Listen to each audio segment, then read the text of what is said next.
First, I want to thank everyone who's watching this or will watch it later. I appreciate it. We try and do a Facebook Live every week to keep our followers up to date on things going on in the world of animal wellness action. Certainly last week, this week has been a huge one for the country, for people following various interests, and certainly we in the animal advocacy world had a lot on the line as well. I thought then that Wayne Pacelle would be a terrific guest this week. Wayne has certainly kept his communications team busy, sending out press releases, posting stories about animal positions as the election came about. Therefore, who better to do a recap on animal issues in the election than Wayne? So Wayne, thanks for joining us. I appreciate it. Are you getting any peace and R&R now that the busy run-up is over?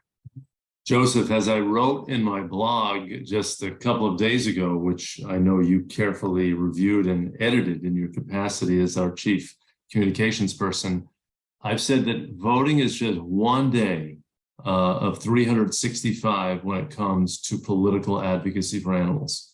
If we just vote, we are shortchanging the animals in terms of our investments in social change for them. Voting is crucial. Don't get me wrong. I think it's in a very, very important moment. It's an inflection point in the political direction of our country oftentimes. But in order to have a strong social movement that's trying to establish legal protections for animals, you've got to do it the day after the election, the many days before, and to keep on it. So there is no respite for us, Joseph, and I appreciate your running apace with the rest of our colleagues. Well, I appreciate it. The complimentary Monster energy drinks you send out to us is really helpful. So thank you. Thank you for that. Well, let's get vegan. Right. They're vegan. That's right. Yes. So let's get right to it. I was really interested in the role we played in the Pennsylvania Senate election. Talk about what Animal Wellness Action did in that race with Dr. Oz, the results, and what that means for animals. Well, we at Animal Wellness Action are a 501c4.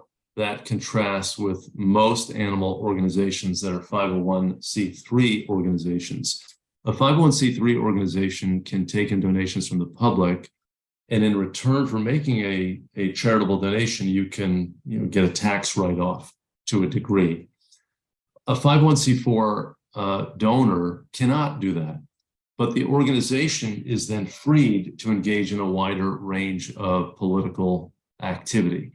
It can not only engage in unlimited lobbying activities to push for the passage of a ballot initiative or a local or state or federal bill, a legislative action, a proposed action. It can also spend a substantial portion of its dollars, up to 50%, on trying to influence candidate elections. So Animal Wellness Action throughout the entire year is focused on advancing our policy goals. That involves a lot of lobbying of lawmakers, executive agencies, and other key decision makers who can influence these outcomes in cabinet agencies and lawmaking bodies, again, whether federal, state, or local. But we also believe it's very important to get involved in elections, because who serves in the Congress or in a state legislature matters from an animal welfare perspective. You could have someone who's completely hostile to animal welfare, has a knee-jerk opposition to the most fundamental and rudimentary welfare reforms, or you could have someone who's great, who just intuitively understands that we have a responsibility to care for all animals, whether they're farm animals or animals used in science or wildlife management or fashion or recreation like animal fighting. This is a very complex set of things we're trying to advance in our society. We're not just trying to have people behave better as individuals when it comes to their interactions with animals. We're trying to change corporations. We're trying to set legal and moral standards in society through the law. So we at Animal Wellness Action do make endorsements. You reference that in your setup. If you go to our website, you'll see the enormous number of press releases we issued endorsing candidates. not because they were Democrat or Republican or independent, but because of where they stood on animals. We very intentionally just have a narrow lens focused on that question, because we don't want to default to an orthodox liberal position or a conservative position or a moderate position. I believe that animal welfare is a universal value. We should be aligned with the core values of people all across the political spectrum. And for us to be identified with just liberals or just conservatives would shortchange the animals. It would also be very, very difficult to pass legislation in legislative bodies that are 50-50. The Congress was 50-50 going to this election. It literally was 50-50 in the Senate, and it was like 49.8 Republican and 50.2 Democrat in the House. These are even Steven ratios. And I believe that it's the right thing to take a nonpartisan approach. And I think it's very, very important for us to treat everyone as a potential ally. So we got involved in races, and forgive the long setup, Joseph, to your question about the Pennsylvania Senate race, where John Fetterman, the Lieutenant Governor of Pennsylvania, was facing off against Dr. Mehmet Oz, the person who is known in his career to most of us as a talk show host, but he actually had a career preceding that, which was as a researcher. And he worked for a portion of his career at a laboratory at Columbia University in New York. And that lab between 1989 and 2010 killed more than 1,000 animals, not just Dr. Oz, but the people who worked for him under his direction and guidance. He was overseeing the lab. He was the principal investigator. More than 325 of those animals were dogs. I'm sure they were all beagles, because they're the dog of choice in experiments. And that lab was cited for abuses. It wasn't just that they were doing animal testing and research. It was that there were also acute abuses. We reached out through intermediaries and asked Dr. Oz to make a statement about this issue. We know that animal testing and animal research has been a big part of a lot of medical research overall. We hope that it's been waning over time and that the world is moving forward with 21st century science, whether it's with drug testing or chemical testing or pesticide testing or cosmetic testing. There are many different categories of animal testing, and then there's also other forms of research that allow for the use of animals. So that's been kind of a standard practice within the profession. But the world is changing. And over these years, has Dr. Oz changed his tune? I wanted to see a statement from him that he had. You know, I'm not someone who says because someone did something wrong in the animal space that it's forever immutable and they're cast as evil for the rest of their life. That's not my view. We're all sinners when it comes to animals. There are moral problems all around us. That means that most of us have been complicit with a range of animal use activities, even as consumers and customers. So I wanted to see change. His office stonewalled, or his campaign stonewalled. So we launched an advertising campaign. We produced a 30-second television spot, if you will. And you can see it on our website at animalwellnessaction.org. Go to our YouTube page, you can see it there. And it was a hard-hitting ad talking about the abuses of the animals in the lab that he oversaw. And we targeted digitally independent voters in the state of Pennsylvania. And we had 1.4 million impressions among independents. We probably reached 400,000 to 650,000 independent voters. And the Senate Majority PAC also chose, this is an arm of the Democratic political apparatus, it also spent a substantial amount of money driving a very similar message. It was not coordinated at all, even though I think legally we were allowed to coordinate with them, but we didn't. I learned about it as the rest of the world did, and we had very similar messaging. So it was a very synchronous issue. And then also the Lincoln Project produced an ad also. In my mind, this was the biggest expenditure ever in a congressional race focused on animal mistreatment and one of the candidates. I've been involved in many campaigns through the years and have spent substantial monies but this may have been 3 million plus just on animal issues. And I think it drove up Dr. Oz's unfavorables. I think that it fit into what a lot of the critics of Dr. Oz had said in terms of him being a bit dispassionate on some of the issues. And he didn't handle it well. And I think it was part of his undoing. I think most election outcomes are multivalent, so there's not a single explanation or cause for the outcome. But I think this was really significant. These ads not only had a lot of juice behind them in terms of dollars, but the content was memorable. You could see another ad 10 times and not get a big impression. You could see our ad one time and it would burn in. So this is really part of our nonpartisan approach to calling out cruelty and demanding that lawmakers and candidates do better when it comes to animals. And I was excited that Animal Wellness Action could play that role. It was not a partisan action. It was just about animals. Very good. So our recommendation prevailed in that race. I know where I'm from, Kentucky. All of our endorsed candidates moved forward. How did we do writ large relative to Animal Wellness Action endorsements and the ultimate results? Well, we did very, very well because we did not make a judgment about the party apparatus, right? If you're 50-50 in this country, you're probably going to lose half the races if you endorse all Democrats or you endorse all Republicans. We endorse people across the spectrum. We also do look at viability. So we make judgments about viability and then overlay the animal issues on that consideration. So, I don't think he was in great political jeopardy, but Dr. Rand Paul, who's very conservative, Republican from your home state of Kentucky, he was leading on reforming animal testing and reducing animal testing. And he has a bill with Senator Booker and then the House leaders are Vern Buchanan and Elaine Luria.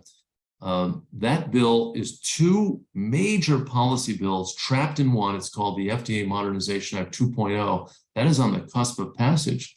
Senator Paul has done a great job. So we endorsed him in a full-throated way. He won convincingly. Another Republican we endorsed was in a competitive race, Ted Budd in North Carolina. He's been a strong champion on horse protection efforts. He also signed on to the FDA Modernization Act to reduce animal testing. He vowed to be an ally for us on a wide range of issues. I would say, Joseph, I haven't tabulated the numbers, but my guess is we were 90 to 95% in terms of our endorsements winning their races. All right. Well, very good. And no doubt, as you said, we were part of that panoply of issues voters took into the polls, but it's nice to know that going into the 118th that we've got some momentum perhaps with these issues. And it's a good time too to say that regarding FDA modernization, next week is a key week, one of three potential key weeks remaining before the end of this Congress. If we don't get FDA done now, it will have to be reintroduced and we'll have to start the fight all over. So if you're listening to this, if you're moved by the subject of beagles and testing, call your representatives at 202-224-3121. Ask to speak to your representative. They're great up there. They'll direct you right to that office and let your congressman and your senator know that the senator, it's already done, but let your House member know that you really want to see this done before Congress ramps up. So Wayne, thanks for bringing that up. What else about the election may have surprised you relative to animal concerns when you follow this stuff far more than I have the energy to? Give me some of your other takeaways. Well, I think that on animal issues, the Democrats have been generally very good on animal welfare issues, not perfect by any means, but good.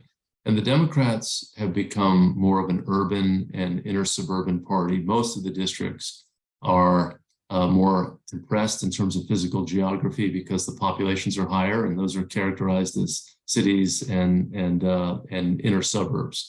The Republicans have won more of the rural districts and the states with a larger proportion of rural populations. And also the Republicans have done traditionally well in the outer suburbs, which are called the exurbs. So this makes it a little more difficult for Republicans to be quite as aligned with animal issues, because some of the industries that we challenge have a stronger rural footprint, like factory farming, confinement of pigs or laying hens, or some of the other animal agriculture issues. Obviously, trophy hunting or the use of steel-jawed leg-hold traps. These are more, rural pursuits. I mean, the animals are out in the undeveloped areas. Also, things like cockfighting. It's a stronger rural enterprise, even though cockfighting occurs in cities, just like dogfighting does as well. So these are not hard and fast distinctions. But overall, I would say that the Republicans are a little more difficult to wrangle on animal welfare issues, which is another reason why we work so hard to have conversations with everybody, because you want to be engaged with the people who are the most challenging in some ways on these issues.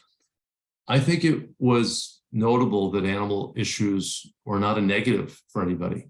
Wherever it is in the country, whether it's a rural Republican who's pro-animal or an urban Democrat, no one is using animal welfare as a weapon to defeat a pro-animal lawmaker. The weaponizing of animal welfare goes in the other direction, that if you're doing something at odds with animal welfare, you're in more jeopardy. I would say, in terms of the overall outcome of the election, it was clear to me that social issues are important in the calculations of many Americans. A lot of pundits, have this James Carville notion, it's the economy, stupid, that it's just inflation or just gas prices or, those economic questions that drive all voting behavior. And I think it's just not true. I think clearly the Dobbs decision was a very big one for the country. And in many states, you had abortion on the ballot. That drove participation. And it, could drive it toward the Democrats or toward the Republicans, depending upon what the dynamics are in a state. And I think that was also evident with some of the election questioning issues. I think that in states where abortion was a prominent issue and where election denialism was a prominent issue, that drove Democratic turnout, which offset the natural advantages that Republicans have in a midterm after a Democrat president is elected. The pattern of behavior is that the party out of power and of the presidency has big midterm election gains. And people were shocked that, there have been relatively few pickups on the Republican side in the House, and there may be zero pickups, minus one pickup in the Senate, that John Fetterman may be the only real turnaround in terms of the Senate, that a Republican-held seat went to a Democrat. Most of the seats are just holds, that a Democrat wins in a Democratic seat in the Senate and the Republican wins in a Republican seat. So I think social issues matter. I think that the world is not just about selfish economic concerns. I think those are important. We all have to make ends meet. And gas prices, when they go up, are an important, concern for all of us who watch our dollars and who are careful about trying to save and provide for family members and the like. But that reminds me that animals are at the center of the human experience. They always have, from the days of humans as hunters and gatherers up through the time of the advent of agriculture and the thousands of years that we had agriculture, and then to the more recent history of human industrialization. Animals have always been at the center of the experience. And more than ever, there's a robust animal protection movement that is highlighting the prominence and importance of these issues and arguing for a certain moral direction in terms of our personal behavior and societal behavior. And I think that campaigning on an issue like animal testing, when these issues have been active in Congress and commanding bipartisan support, and for a lawmaker or a candidate in this case, as Dr. Oz was, to be against that, seemingly, or to be silent on it, and to have a history, a career history that seemed to be insensitive to these questions, is a real question of political danger for someone like that. So I believe that animal issues have always been a big thing in certain races. If the elements of it are right, I think they can move the needle. And I think they did again. This is not the first time I've been involved in a Senate or House race where animal issues help determine the outcome. And I think that is a big flare for sitting lawmakers and others. Get on the right side of this issue. Don't take an unnecessary risk. Plus, it's just the right thing to do. Be merciful. Be good to animals. It's better for the animals. It's typically better for our society as a whole. You know, our motto here at Animal Wellness Action is helping animals helps us all. That's because we know that cruelty is often an antecedent to other social violence, that factory farms are a hazard to the environmental health of communities, that they promote antibiotic-resistant bacteria.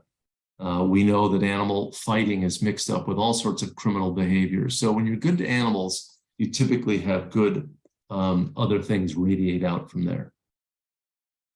You know, you've kind of made me a little more proud to be an American today, really, Wayne, because you're right. And I hadn't thought of it this overtly, that notwithstanding the traditional rebuke of a president, right, and notwithstanding the preponderance of meaningful economic issues, that whether it was the animal issue or other social issues, Americans showed up not only with their wallets, but their hearts at the polls. And this cynical, crusted, bitter, jaded heart, you know, just maybe you shouldn't give up all hope just yet. So thank you for saying all that, Wayne. I think that's a great point. What is on deck for you and Marty Irby, our chief lobbyist, between now and the end of the year, and as you get ready for the next Congress? Well, Joseph, as you know, right after the election, a midterm election or a presidential election, and then the end of the year, it's called the lame duck period. So the people who were elected 2 years ago continue to serve through the end of their term. And the term, you know, typically goes from early January to the end of December. And so now we're at November 11th.